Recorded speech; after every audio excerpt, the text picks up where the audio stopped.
Hello, welcome. I will simply just summarize and give my thoughts on the chapter, more or less. So please sit down and enjoy.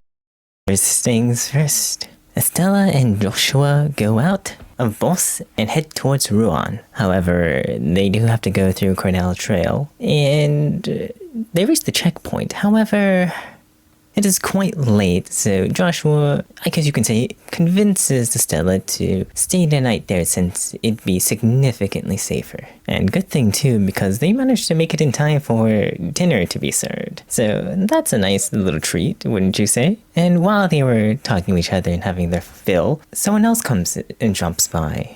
And who better to disrupt their timepiece than Agate? And well, he hits the hay immediately. Joshua and Estella continues their conversation, but tries to go as a quieter voice. I guess whispers. But, they're still loud enough for God to hear, so he tells them to be quiet so he can sleep. Because who knows what else he'll do. He more than likely had a long day anyways, and probably will continue to have a long day for the next day. So it's good for him to be able to find rest whenever he can. At least that's probably what's going on here. Now, there was a way to really look at this situation. Now, I don't think this is the most charitable way to look at it, but you could see it as a way of showing that Joshua and Estella aren't necessarily the most considerate people, unintentionally, of course. Then again, they're only 16 years old, so there's only so much they understand, and, they lack some experience. But then again, they probably assumed that they were quiet enough for Agate to still sleep through it, but apparently not. Well, I almost forgot to mention, Agate did, tell them how incompetent they are when he arrived, and making sure they understand the reality of their situation and how incompetent they are at being a bracer. In a rude way, of course. It wouldn't be him if he didn't talk down to us. But if we are able to prove our worth, more than likely he would stop talking down on us, as he doesn't really talk down to some of the other races, such as Skarzard. And so it is quite understandable that Estella is rubbed the wrong way by him. And Joshua can kind of see where he's coming from, but feels as though he's being a little too, how should I put this? Putting the words a little too harshly, Could, be a little more light with his wordings. And well, after all that shenanigans, they hear some loud noises or some kind of ruckus outside. So they go outside and see that the guards are battling some monsters. It's not like Joshua's like, let's help out, but Gate's like, nah, that's their job, dude. They're fine. And well, the guys were like, yeah, it's our job, so just leave it to us. It's like, okay. Then they hear noise on the other side, and well, there's only like one guardsman there and then a bunch of monsters, so they go and help out. And you get to use Agate on your team. Wow. And let me tell ya, he hits like a truck. Although there's one thing to note is that he's not so much about using arts as much as he just likes to swing his sword. Well, he is called Heavy Blade Agate for a reason, so take that for what you will. In any case, we deal with the monsters with little to no problem, really. And now we are going to hit the hay. Get some proper rest. Estella wakes up, Joshua's already up, and Agate already left. And it seems like Estella wants any reason to hate Agate more. In any case, Joshua and Estella decides to go on the trip.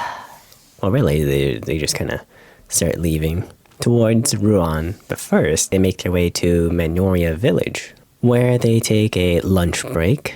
But before that, they buy their lunch in one of the stores, and as they were leaving, they bump into a girl. She was looking for someone, though you guys have no idea who it is, and didn't see anyone, so you guys kind of go your separate ways. Joshua and Estella goes by the cliff where they had a good view of the ocean. And there they spend a cute little lunch together. Let's say picnic for some reason. But anyways, one thing that I quite enjoy about the picnic, I can't keep saying picnic, but the lunch they had on the cliffside is that they are allowing the story, the world, to kind of breathe a little bit and just kind of take in a little bit more without having to blaze through the story. This allows the characters to really just exist in the world and is a reminder that they're still junior bracers exploring the world and not a full-fledged senior bracer doing whatever they do. And after their lunch, they go down the hill and then bump into a boy who's looking for a girl. Well, a little child, really. Well, we tell the boy about the girl we ran into earlier, and he then bolted off. And then Estella realized that the boy stole her bracer emblem. Joshua and Estella goes around the village asking where the boy might be, and they were led to an orphanage. And there, Estella found him and started to, I guess, berate him. I don't know. Some of the other orphanage kids were there, and they're like, Clem, what did you do this time? And well, Joshua was there with the other kids watching how Clem and Estella were handling their own business. And then a bird swoops in and attacks Estella. And then we see that the girl that we met earlier is there. And right after that comes the orphanage's guardian, I guess. Matrion Tressa, I think. Or Treyon. I don't remember. I'll look into it again. Well, anyways, Lady Matrion. And luckily for us, they know how mischievous Clem is, and they're like, it's probably his fault. And, well, Matrion found the emblem in his pocket. So all things is good for us. Nothing bad happened to us, which is really good. Because this could have ended really poorly for us. And we find out the girl's name is Chloe. Not gonna lie, it took me a long time to realize her name was Chloe, based on how it's spelled. And once they resolve all the issues with the orphanage kids and the braces themselves, oh, I guess also Chloe, who's a Royal Academy student, they all became good pals with each other, I guess friends of sorts. But Chloe offered to help take them to Rouen, which is very nice, I'd say. And well, Chloe did make good first impression, so I see no reason not to. And we make it to Rouen with her help. Unfortunately, the guild receptionist is in a meeting, so we have to wait a little longer before we can register. So we took a look around the city, and oh look, the bridge. What a prized possession of the Rouen city, I suppose. They view this bridge in such high regards. It's a special one, especially since it was made, if I remember correctly, before the orbital revolution, so without the special new technology, which is pretty cool. In any case, we crossed the bridge, and we kinda come across some questionable fellas. You can say that we, at some point reached the more sketchy side of town, I guess. Basically, we ran to gang members, and they try to hit on the ladies, and well, we're not backing down, right? No. Oh, but wait, who's this? The mayor? And his assistant? Cool. Still not scared, until they find out we're bracers.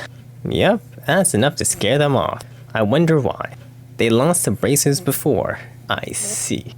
But we're junior bracers, it can't be that bad, right? Well, anyways, as long as they are scared off, it's good, since we don't have to fight them. But if you think about it in gameplay aspects, you're like, well, it could have been nice EXP or something, you know. But anyways, besides the point, the mayor was just like, hey, if they bother you again, then you may come and tell me. Which is really a nice offer, right? Tell them about the bad thing that's going on with them. Good job. And after all that exploring, we go back to the guild and just like, it should be good. And yes, the receptionist is done since the mayor came by and he was talking to the mayor. And well, we are registered now. Great job. Now's the only time to do is get a place to sleep, I guess. Oh wait, look, the bridge is closing or rising. Ooh, a special view. Okay, now we gotta go and look for a place to sleep in the inn, and voila, we got it. A special one too. Only one problem. We have to deal with Duke Duan. Oh yeah, I forgot to mention, Gloria loves at this point, because she has to head back to the academy. In any case, Duke Duan is, how should I put this, a special kind of specimen. He's one of those obnoxious rich people, you know? And once he set his mind to something, he thinks that he's entitled to it. And eventually we are forced out of the nice room. But hey, now comes in and says, hey, I can do you a good favor and let you stay in my room for the day, night. And we take the offer because why not? We got nowhere place to stay. So there we go. Estella and Joshua were wary about any funny business. But I was like, nah, it's fine. You helped me out there with the whole article. It's like, cool. And so we spend the night. Quite interesting though, because we ran into a lovely orphanage, a fine student, a nice mayor, some street gangs, and I suppose we got to see the bridge. Very important characters. Yes. Well, for the chapter, maybe, I guess. It's nice that they give us some good and bad stuff going on. Mostly good right now. I guess that's part of the good impression thing, so it does well, I'd say. Question is, now that we met up with Niall, will we get more Niall, or will it not be the case? Considering that we had quite a bit of him in chapter 1, my bad. Yes, chapter 1, that it's possible in chapter 2 we'll have a bit more of him, but who knows? But it's definitely nice that he's helping us out. It's interesting that this is not really for anything in particular, rather than he's just like, you helped me out quite a bit. Here's thanks, an idea for letting us stay in. So it's less so about gaining advantage, and more so just like paying back. Which is interesting, but it makes sense. He's always been that kind of character, it seems. Although, if we take account to some of the NPCs talk about him, they did mention him as being a bit of a fraud. But never mind that. We should probably move on to the next thing. Actually, Duke Duon is a character, isn't he? The nephew of the queen. And then his butler, Philip. Philip is the only real sensible man here. Duon is, well, quite the nut job, and I hope we don't have to see him again so much. He is a handful to deal with. Psst, spoilers. You're gonna have a side quest with him. In any case, we will move on to after we have a good night's rest. Well, I guess technically during we have a good night's rest. There's a fire at the orphanage, and Matreon notices it, and then she's like, wait, gotta wake up the kids. And last thing we know is they kinda got trapped by fire. So we'll figure out what happens. Yeah, so early in the morning when Estella and Joshua are awake, they leave the hotel and head to the guild and see if there's anything for them to do. And well, there's like, yeah, we have some things for you to do here. And then emergency call. What is it? Oh, the orphanage fell down. So the two decides to go and check up on the orphanage and see what happens. And well, they start doing some investigations, and from what they can tell, it was intentional. They have an arsonist on their hands. Well, they have to find an arsonist. And lo and behold, Chloe comes up behind us and asks, wait, really? Someone intentionally did this? But why? And of course, we want to know why as well. Not necessarily for the same reasons. Sort of to an extent, because we also enjoyed the time there, even if it was for like a couple of minutes, maybe. I don't know. And so we hit to Magnolia Village where the kids and the matron are at. And well, Chloe helps the kids downstairs as Stella Joshua talk to Matreon. There they find out that there was a silver-haired man that helped them escape the fire. But one of the issues is they have no idea who would start the fire, who might have it out for them. It's like, I don't know. And then comes the mayor, actually, with his assistant, Gilbert. And they kind of chat and stuff like that. But the mayor offers Lady Matreon and her kids to an estate out in a different region. And, since you've been here so long, you're just like, I kind of want to stay here, but like, I got nothing. I have to work if I want to build up the money to build the orphanage back. But it'd be easier to do it if we take up the mayor's offer. But that means living in an entire different place where the orphanage kids are really probably not used to, and so on and so forth. And that'll also complicate things as well. So it is left as a sort of opened air and like thing. Up to her to do it or not, but whatever. And they come to understanding that it was intentionally made, the fire. And Gilbert was like, oh, it has to be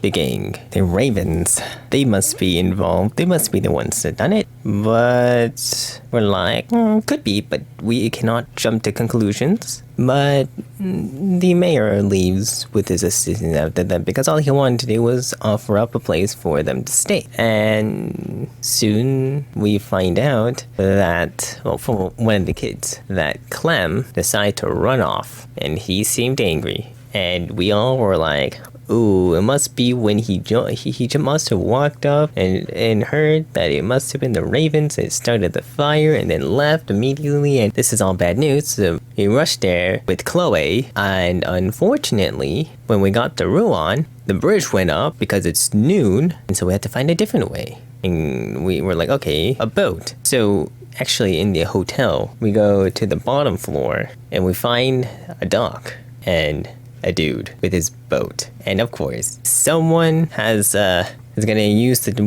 boat soon, I think. But we're like, we're really in a rush, in need of it, and sort of begged for it, you know? And so he's like, sure, fine.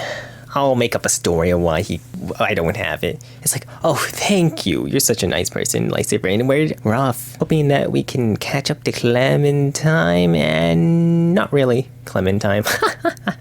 Anyways, we head to the hideout of the Ravens, and yep, Clem's there trying to fight his way through, and we come in, see if we can talk it out, get Clem back. Obviously, the Ravens are like, bruh, this guy tried to, like, this kid, he's a punk. We gotta teach him a lesson, kind of thing. And so we come in, we beat up these people, and we save Clem, which is good. But also, this is where Chloe is like, you know what, here, I'll take up my sword and actually fight. Because she's like, I cannot stand for this. And guess what? She is a healer. Makes sense. And she is, in a sense, a caretaker. Not exactly, but she's more like a helper of Lady Matreon, taking care of the kids. So, in a sense, yes, she is a caretaker. Plus, she has siege. So it's pretty nice. Well, now that we have them back, it should be all good, right? No, because Agate decides he wants to show up and do some beating with the Ravens and see if they had any involvement with fire, just in case. And boy, did he mess them up good. And in case, yeah, they had no involvement in the fire. So we head back to the guild, and Agate's like, yeah, you are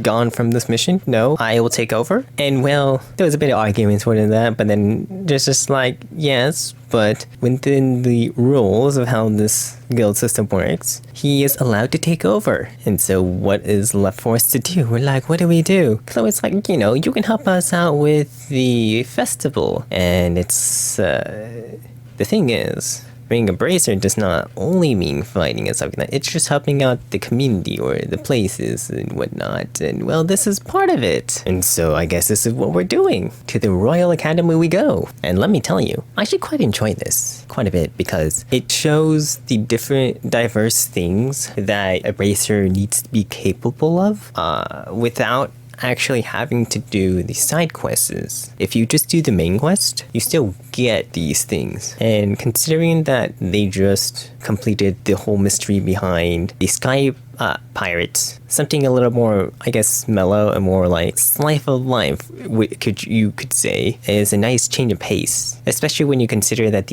they're still only 16 years old. So they are still kids. And well, it's nice to let them be kids.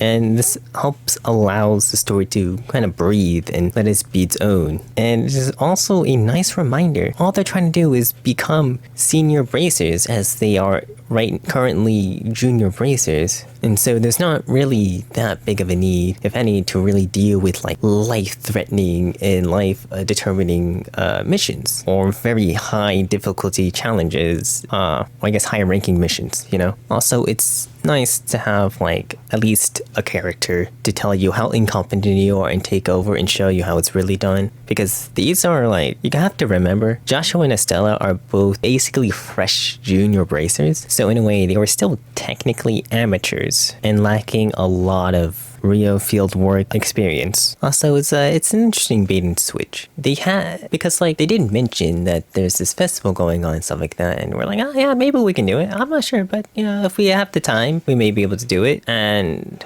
with the fire of the orphanage, we're like, oh, okay, we gotta do this. This is a big mission. But now that that's taken off our hands, we can do it. And so we thought the player would think that they had to deal with the mystery with the orphanage, but instead, they are told that they are doing this other thing that they may or may not had any interest of doing in the first place, which can be a bit of an issue because people may possibly have wanted to do more of the secretive stuff, secretive intelligence gathering kind of thing. But we already kind of did that with the Sky Bandits. So in order to have a little bit different experience, to vary it out a little bit, we get to help out with the school play, which is interesting. I'd say it helps bring the world into, bring more life into the world. And so, moving on, we have Estella, Joshua, and Chloe going to the Royal Academy. Now, why Chloe is able to just kind of do whatever is kind of a little weird, but,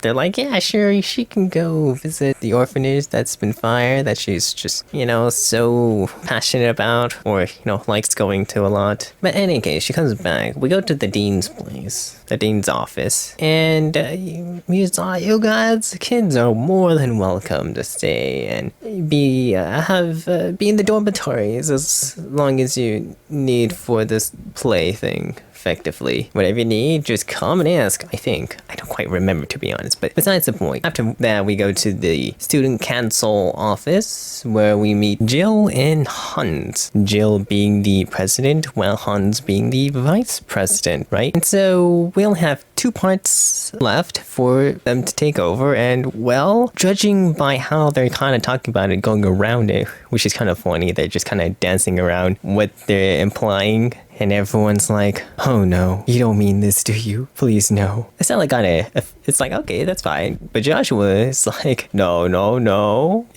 Are you telling me I have to wear a dress? They're like, yeah. Joshua was like, why? Why me? Yeah, they decided to flip the script, having the males do the females' roles and the females do the males' roles. And it's going to be an interesting one, as Jill's like, yeah, I think it will make it very interesting. It was very easy to convince the staffs too, because who doesn't like breaking gender norms and making it more open to people, yes? Jill only wanted to have fun with this and knew of a way to easily get the staffs on her side. And so, rehearsal. We can skip all this, it's not too important. Although I guess one thing that is kind of important is the first night, where Jill questions Estella about Joshua and trying to push buttons at her and see that she's like, oh no, you really do like him and stuff like that, and so on and so forth. Chloe, being who she is, it's like, stop teasing her, and well, you're being rude to our guest, unless you want me to do something about it. Estella obviously denies any sort of feeling towards Joshua, but starting to feel more about it, starting to like him in a strange way. She's like, no, this can't be right. Oh boy, this is weird. In any case, next day, more rehearsal and stuff. And, well, on the last day before the true festival, the girls, at the end of rehearsal, decide to help out they help us do the last minute decorations and whatnot, help for the school, and then met up with the boys for a for a feast, for good luck. And now we have the big day. Actually, wait, before we get to the big day, usually you celebrate after it. Strange that you celebrate before it, but it makes sense because it's not like you're going to be able to meet up with each other so much at the end of everything. It's possible, but, not a guarantee, I guess. So it's nice to have that guarantee time with other people, I guess. And also, it's like you went through a whole lot of hard work, and just like at that point, there's not much else you can do. So I suppose in that sense, it makes sense of just having like a nice feast just to enjoy your time with your pals. So you have that. And now we're at finally the big day of the festival. Jill and Hans are like, nah, you guys do whatever you need before the whole play. For now, leave it up to Jill and Hans. Just do everything else that's important because they have a special plan in mind. And well, whatever. Joshua, Stella, and Chloe are a bit worried of what it might be, knowing that Jill's involved. It could be anything. But they do enjoy the time and kind of explore the place a little bit, and they run into the orphanage kids in Matreon. Spend some time with them, and well, Joshua goes on ahead with kids as Chloe and Stella talk with Matreon about things, and Matreon decided that she was like, okay, yeah, I'm gonna take up Mayor's offer with that and find a way to break it to the kids, maybe after the play and stuff like that. But did you know? I'm joking. No, but once they all caught up with the kids, Joshua's not there, and one of the kids is like, oh yeah, Joshua chased after a man, actually the same man that say helped us out the fire. And so Stella and Chloe chases after him and tries to find him, and finds him at the abandoned building. And Joshua's like, he got away. In any case, the bell rang and the announcement happened of like, yes, so the play is about to start. Get ready. And so the three of them rushes back, get changed, and let the performance begin. We're skipping this. It's not too important because after the whole play, we have, well, I probably should talk about Joshua a little bit here because we're really on the, when we find Joshua, because Joshua, he's oddly fixated on this man with silver hair. There's something about it. There's some sort of connection. You can feel it. And also, the silver hair man at some point did come in to the auditorium and watch the play for a little bit. So we do know that this man is important for one reason or another. And it relates to Joshua for a particular reason. Who knows for what? Will we see more of this silver-haired man? Yes? No? Maybe so? I don't know. But in any case, after the play, I should probably mention during the play, each of the important, at least somewhat important characters mention certain things about the play, and they're kind of chattering and stuff like that, which honestly is nice. So it's nice having that, as it gives more life to the world, in my opinion, and it did some cute moments. Let's just say that. Now we are here at the end of the play, and here we are with the kids, and Stella, Joshua, and Chloe, Matreon, everybody's here. Hans and Jill comes out and it's just like, give us a moment, we got something for you. They bring out an envelope. What's inside? Money they raised from the festival, and they're like, here you go, this will help you with the orphanage. Dang. And so Matreon did not have to go with the mayor for that, which is pretty nice. She's like, oh, I get to stay and help and then also have this place rebuilt, and then it'll all work out. Only one issue. As Stella and Joshua were leaving, we find out that Lady Matreon, the kids were attacked. And the racer with them that was defending them got jumped. So it was just kind of all kinds of bad. It's like, okay, this was planned. With Chloe's help, or Siege, we're like, okay, we're going this way. Agate also finds us and follows us, and he criticizes the Siege, but went with it anyways. And we are led to the lighthouse, and lo and behold, the ravens are there, except they're being mind controlled and their powers are enhanced. And we beat them through the different floors. We beat them, and at the top, well, the top is interesting because we find the agents in the black clothing, and who else than Jeffrey, the assistant of the mayor. We beat up the agents. They threaten Jeffrey's life. We're like, oh, you're bluffing. He shoots his leg. We're like, oh, F this, okay. They run off. Agate goes after them, and then we're left with dealing with everything else. We're like, okay, we'll help out Jeffrey. We'll wake up the old man that manages the lighthouse, deal with the ravens, and hope for the best, I guess. And so there's that. Probably a few things to mention before that. We find out that the mayor who wanted to send Matreon away was so that he can use that area as a resort and earn a lot of money. We're like, oh, he's the bad guy. And well, the situation with the orphanage kind of makes me think of urbanization. Yeah, stuff like that happens a lot when it comes to that. As the place becomes more urbanized, old treasures tend to die away, oftentimes losing a sense of identity and tradition, unfortunately. And is this what it's all about? No. I don't think it has anything to do with that, actually. But rather, it's a sort of connection I made with it. And we also find out that mind controlling does exist, so there's definitely that we had to be careful with. But anyways, we head back to the guild and report back to Jean. Jean's like, okay, buy me some time, go to the mayor, and I'll call up the army, and hopefully we can work things out from there. Okay, so Estella, Joshua, Chloe goes to the mayor's estate, and the maid finds him, stops him, it's like, what is it that you're here for? And do you have an appointment or anything? Joshua conveniently says, yes, we do. Estella and Chloe's like, wait, we do? They didn't say it out loud. They're like, huh? And once the maid leaves and tells them where to go, Joshua's like, yeah, I mean, he told us to let him know, come by if the Ravens did anything. And well, technically, the Ravens were involved, so technically he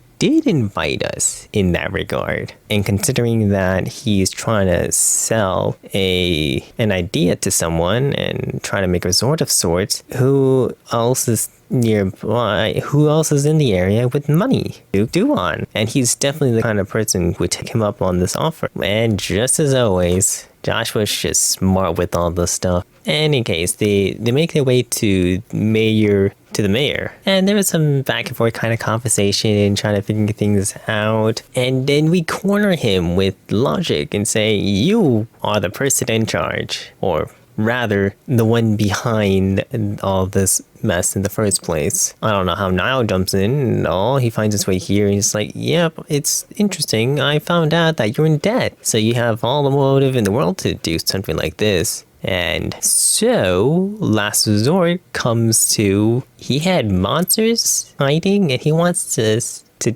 die as their food. Now we got this, we beat them. And just as we corner him, he uses some sort of device that stops time. Unfortunately for him, we had the black ornament that's just glowed and said, nah. We're like, huh, what happened? In any case, he ran off, we chased after him, and he got his yacht, he ran off, and then we got on a smaller boat and chased after him, almost caught up to him, and he just kept it farther and farther away. Only for an airships to come by and plop down and said, nah man, where are you going? And he got arrested real fast. Who pops out? Lieutenant Swartz? Something like that. Thanks to her, we managed to catch the mayor and have him arrested. Man, he was so close to escaping. Only one issue. He did not have an airship to get away. But then again, if the airship was in the sky and chasing after him, nah, he was still boned the moment the airship was out and about. Back on land, Colonel Richard was there and was wondering, how